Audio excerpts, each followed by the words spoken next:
kuna hadlayo guddiga jaaliyadda Karkaar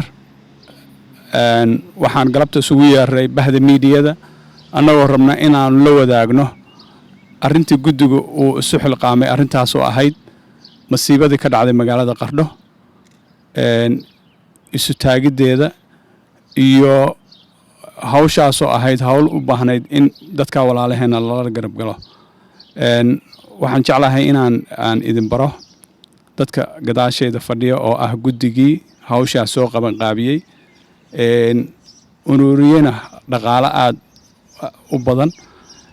waxaan rabaa inaan idinku soo dhaweeyo gudoomiyaha guddiga Ciise Cali Aadan oo arrintaas magaalada Qardho oo ka tirsan gobolka Karkar Puntland inay ku soo rogmadeen daadadkaas oo keenay dhibaatooyin aad u fara badan oo leh dhimasho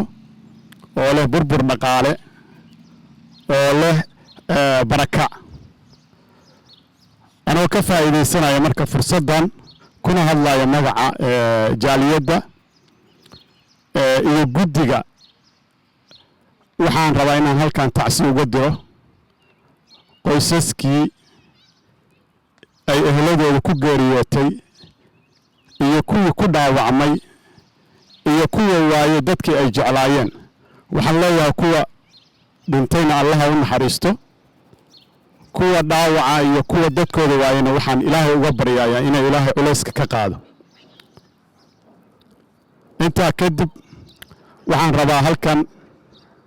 inaan uga mahadceliyo dowladda Puntland oo madaxweynaha u yahay Siciid Cabdullaahi Deni labada golaha wasiirada iyo golaha wakiilada Puntland maamulka gobolka Karkaar iyo kan degmada Qardho sidii ay ugu gurmadeen dadkaas oo ilaa iyo haddana ay joogaan meesha iyagoo raba in qof walba ay sidii la rabay u gaarto wixii ay ugu talagaleen wixii ilaahay ummadda ilaahay ugu soo dhiibay waxaan la soconnaa in qaar ka mid ay xanuunsan yihiin oo uu ku dhacay cudurkii COVID-19 waxaan leenahay inta xanuunsanna ilaahay ha caafiyo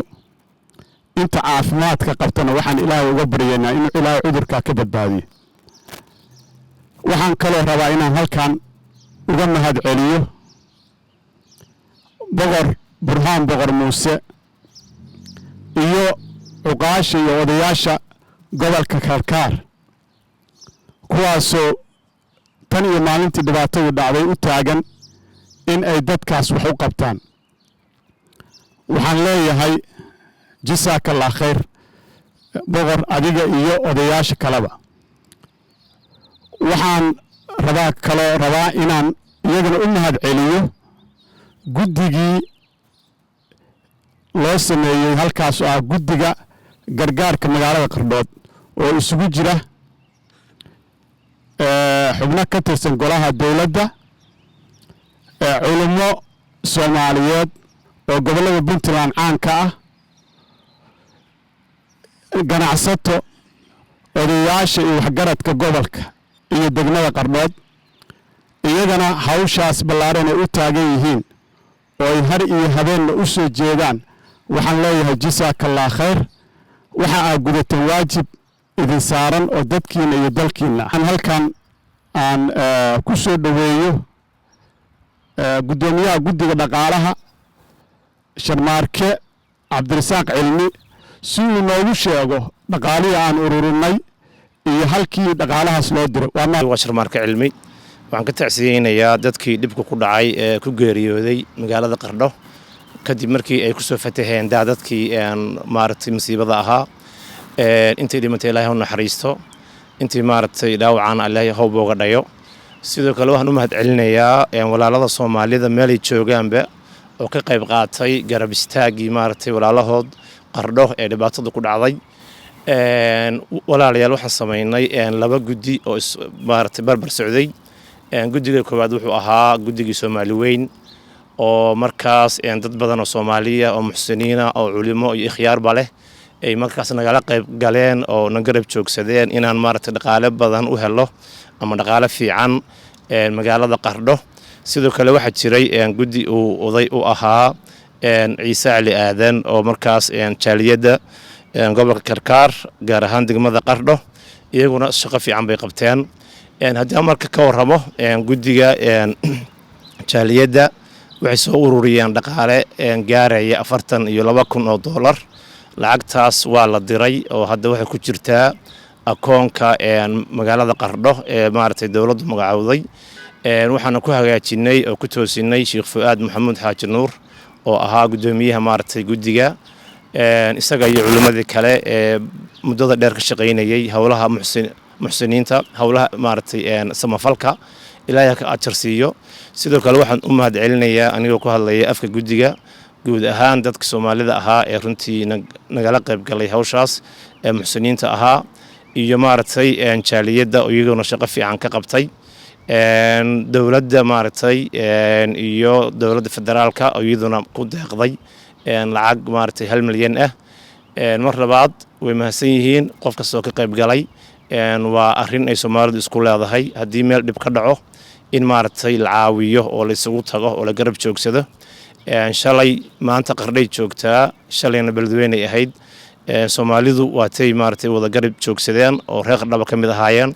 marka mar labaad waa mahadsantihiin barakallahu fiikum assalaamu calaykum waraxmatullahi waxaan halkan uga tacsiyanayaa masiibadii dabiiciga ahayd ee ka dhacday gobolka Karkaar magaaladiisa Qardho waxaan leeyahay inna lillahi wa inna ilayhi raaji'uun inta ku dhimatay Ilaahay ha naxariisto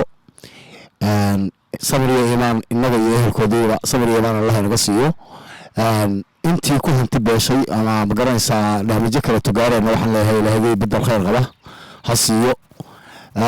inta kadib waxaan rabaa inaan u mahad celiyo dhammaan ummadda Soomaaliyeed meel kasta ay joogtaan intii ka qayb qaadatay iyo intii aan ka qayb qaadanba waxaan kaloo u mahad celinayaa dawladda Puntland oo ugu horeeyo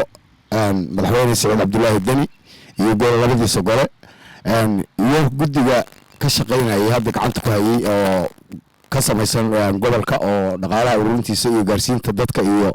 taakulaynta iyo guriyada dumay nadiifintooda iyo hagaajintooda inta gacanta ku hayo waxaan halkan aan rabaa inaan meel kasta oo ummadda Soomaaliyeed joogto sidaas ay isugu gurmato inay tahay wax wanaagsan ummadda Soomaaliyeedna inay ay ku tahay mid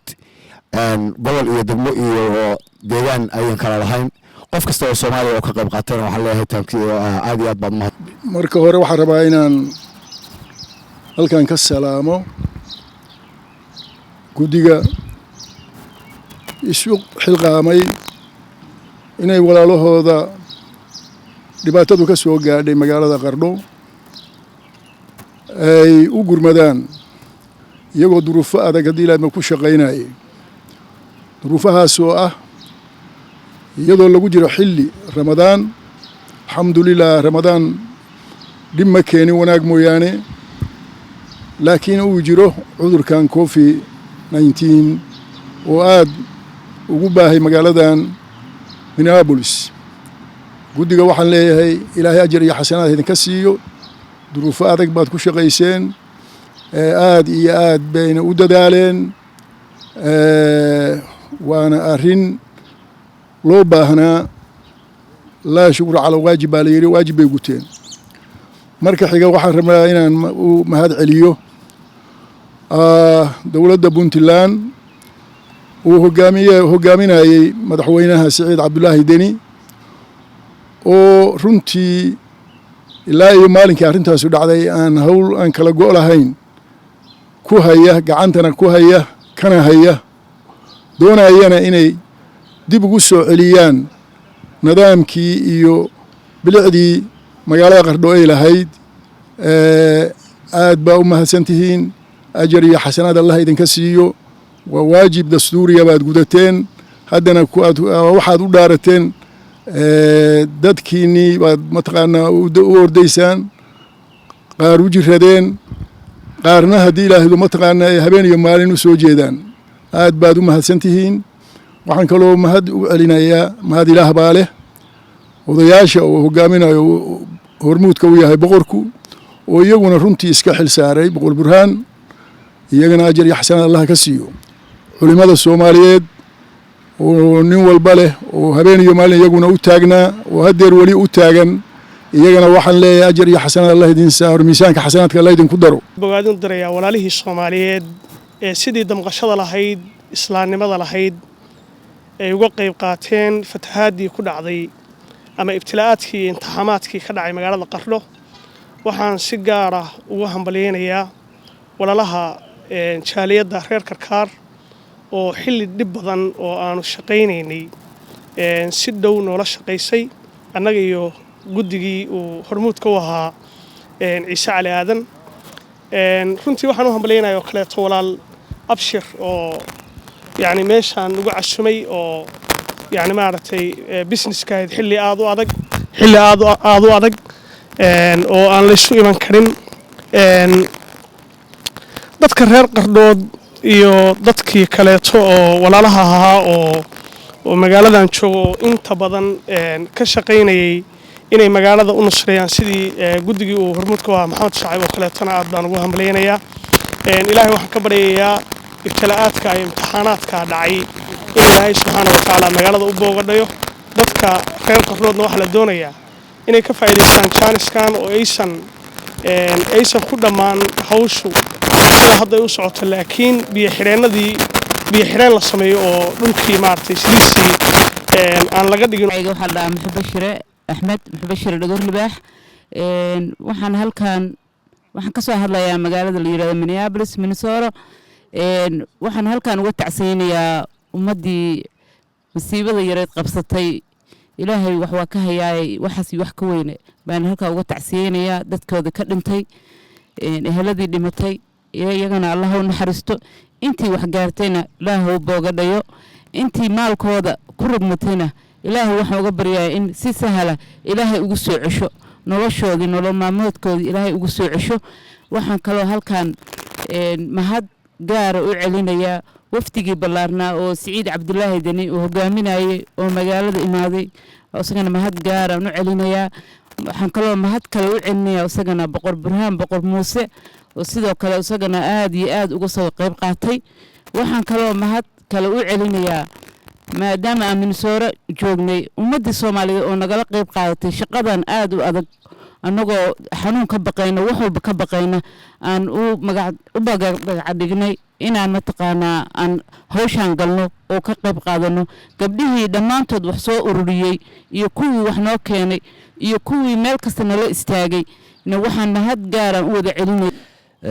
ilaahay jazaaha ka siiyo iyo khayrba gudaha iyo bannaankaba intii uu istaagtay arrintan dhacdada ay ku dhacday magaalada Qardho ilaahay waxaan ka rajaynayaa in ilaahay uu ka dulqaado ummadda dhibaatadaasi u boogadhayo inta ku dhibaatooday ama ku dhaawacantay intii naftooda ku weydeen ilaahay u naxariisto ilaahay waxaan ka rajaynayaa inuu inoo fududeeyo arrintaa waxaan ilaahay uga baryayaa intii ka qayb qaadatay in ilaahay ajar iyo xasanaad ka siiyo hawshana insha Allah ilaahay waxaan ka rajaynayaa inuu inoo fududeeyo waa salaamantiin dhammaantiin خير برواقي نسكوقناهي إلى هذا كواب الحرير دونا السلام عليكم ورحمة